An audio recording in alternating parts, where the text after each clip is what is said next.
제 성경으로는 신약성경 166페이지입니다. 요한복음 12장 1절에서 11절까지의 말씀, 우리 한 목소리로 함께 봉독하겠습니다.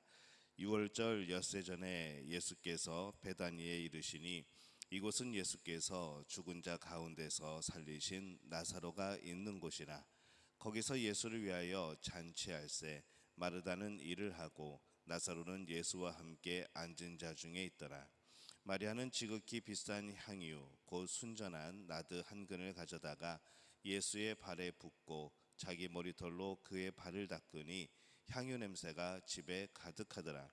제자 중 하나로서 예수를 잡아줄 가룟 유다가 말하되 이 향유를 어찌하여 300데나리온에 팔아 가난한 자들에게 주지 아니하였느냐 하니, 이렇게 말함은 가난한 자들을 생각함이 아니요 그는 도둑이라 돈꾀를 맞고 거기에 넣는 것을 훔쳐감이러라.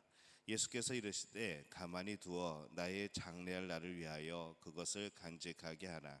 가난한 자들은 항상 너희와 함께 있거니와 나는 항상 있지 아니하리라 하시니라. 유대인의 큰 무리가 예수께서 여기 계신 줄을 알고 오니 이는 예수만 보기 위함이 아니요 죽은 자 가운데서 살리신 나사로도 보려 함이러라. 대제사장들이 나사로까지 죽이려고 모의하니 나사로 때문에 많은 유대인이 가서 예수를 믿음이러라. 아멘.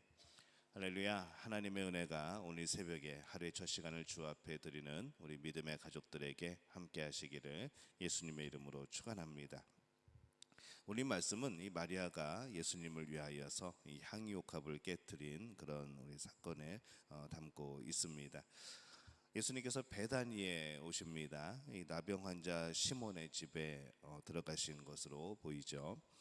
예전에 그 큰 은혜를 입었기 때문에 그곳에 이 나사로와 마르다와 또 마리아가 있는 그곳에 이제 와서 또 그들을 만나서 또 그들과 함께 식사를 나누는 장면입니다. 그때 이 마리아는 그가 준비한 일을 시작합니다. 마리아는 지극히 비싼 향유 곧 순전한 나드 한 근을 가져다가 예수의 발에 붓고 자기 머리털로 그의 발을 닦으니 향유 냄새가 집에 가득하더라, 이렇게 말씀을 합니다.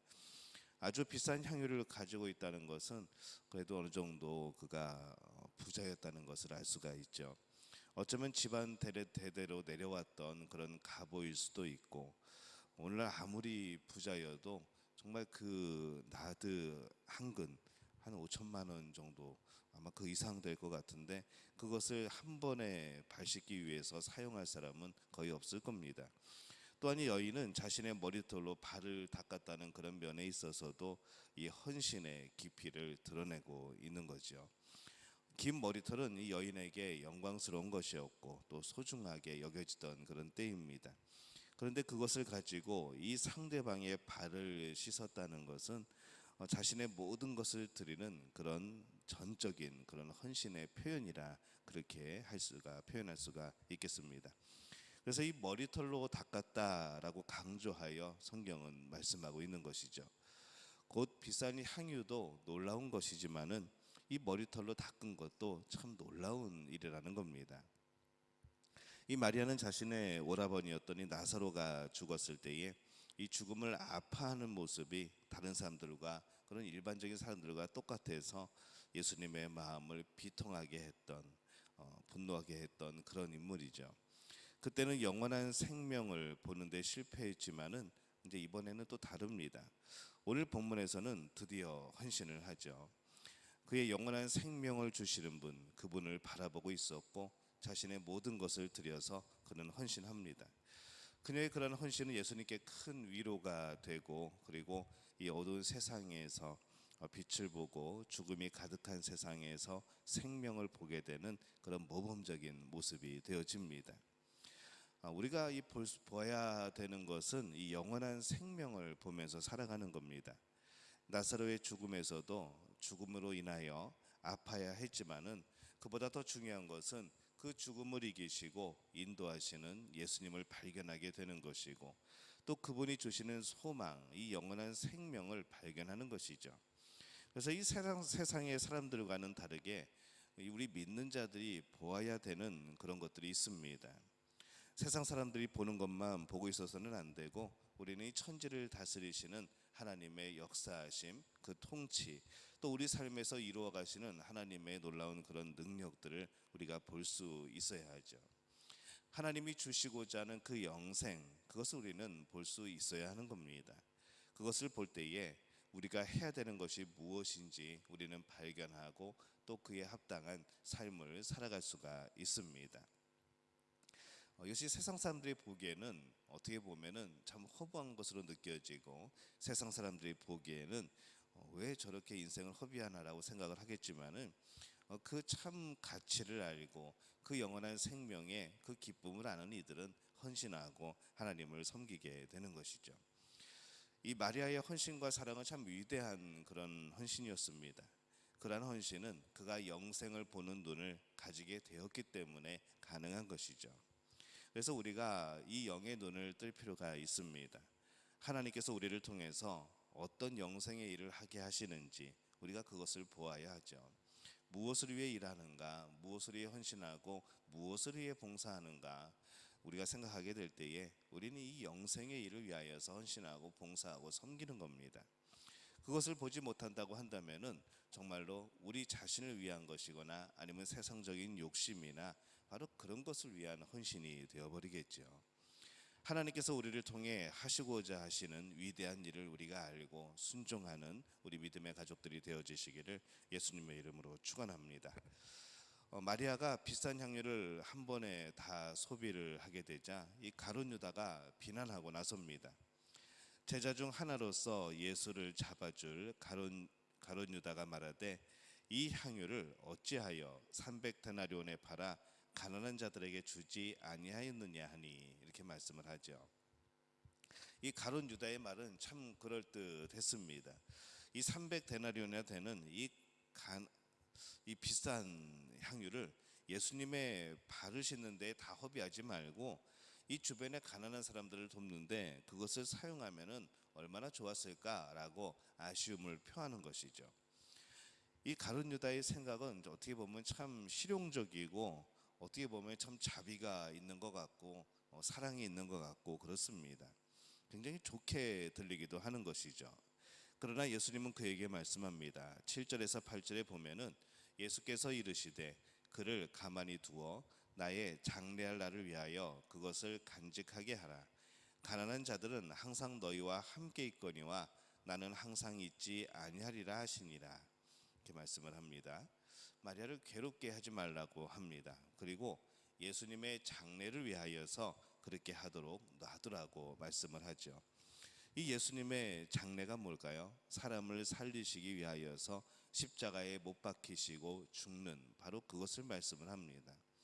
예수님이 그것을 지금 미리 드러내고 있습니다. 그것은 바로 영생의 일인 것이죠. 그 영생의 일을 지금 드러내고 있기 때문에 더욱 그 일은 가치 있는 일이고, 이 예수님의 죽음과 그 부활을 미리 이 마리아가 향유를 통하여서 그것을 나타내고 있고 미리 보여주고 있는 것이죠. 이 영생을 드러내는 일은 이 가난한 자를 돕는 것보다도 훨씬 더 비교할 수 없을 만큼 더 중요한 일입니다. 가난한 자를 돕는 거 참 중요한 일이죠. 하지만은 그것보다 더 중요한 것은 바로 영생을 얻는 일입니다. 영생이 없으면, 이 구원이 없으면은 영원히 죽게 되지만, 가난에 비하여 이 영생을 얻게 되면은 죽지는 않게 된다는 것이죠. 영원한 생명이 주어진다는 것이죠. 그래서 이 세상의 가난한 사람들을 돕는 것은 참 좋은 일이고, 또 이 땅에서 우리가 사는 동안에 우리가 계속해서 해야 될 그러한 일입니다. 하지만 그것보다 더 중요한 것은 영적으로 굶주린 이들에게 바로 예수 그리스도의 복음을 전해주고 그들이 갈급한 심령을 예수 그리스도의 사랑으로 채워주는 그 일이 우리에게는 더 소중하고 중요한 일입니다.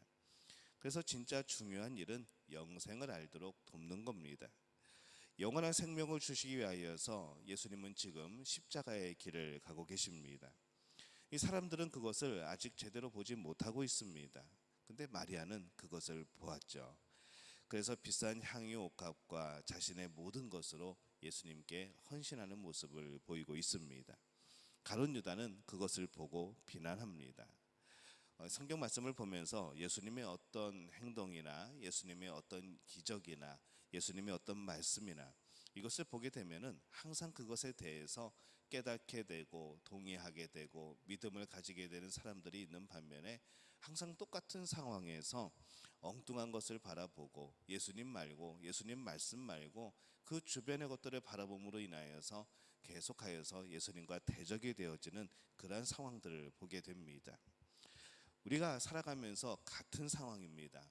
하나님의 말씀을 읽으면서 그 말씀이 나를 변화시키고 나의 믿음을 세우고 또 굳건한 믿음 가운데로 우리가 나와야 되는데, 이 말씀이 전해지게 될 때에, 이 말씀을 하나님 말씀을 듣게 될 때에 우리가 그 말씀과는 전혀 다른 것들의 중심을 잡고 그 말씀과는 멀어지는 삶을 살 수가 있다는 것이죠. 우리는 우리 인생에서 과연 무엇을 보고 살아가는가, 우리 인생에서 무엇을 정말 중요하게 여기는가, 우리 한번 스스로 돌아볼 필요가 있습니다. 우리는 우리 인생에서 영생을 보고 그것을 위하여서 우리의 삶을 헌신하고 있는 겁니다. 그 영생을 볼 줄 알아야 기쁨이 있는 것이고 그 영생을 믿어야 우리 안에 소망이 있는 것이죠. 하루를 살더라도 이 영생을 바라보면서 가는 길은 참으로 주님께서 칭찬하시는 그런 길이 될 겁니다.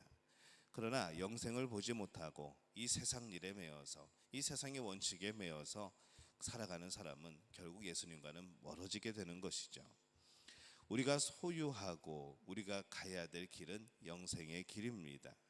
그 영생을 위하여서 우리가 가진 것을 불사르고 때로는 그것에 우리가 이 영생을 위하여서 우리의 삶을 열정적으로 임하게 살아가고 그런 모습이 우리에게 필요할 줄로 믿습니다. 오늘 우리의 삶의 모습은 어떻습니까? 어떤 방향으로 가고 있고 또 무엇을 가장 소중하게 여기고 있습니까? 영생, 하나님의 구원, 또 하나님이 우리에게 주시려고 하는 영원한 하나님의 나라, 우리가 이것을 소망하면서 정말 가치 있는 일에 우리의 시간과 우리의 물질을 사용하는 복된 우리 모두가 되어지시기를 예수님의 이름으로 축원합니다. 기도하겠습니다.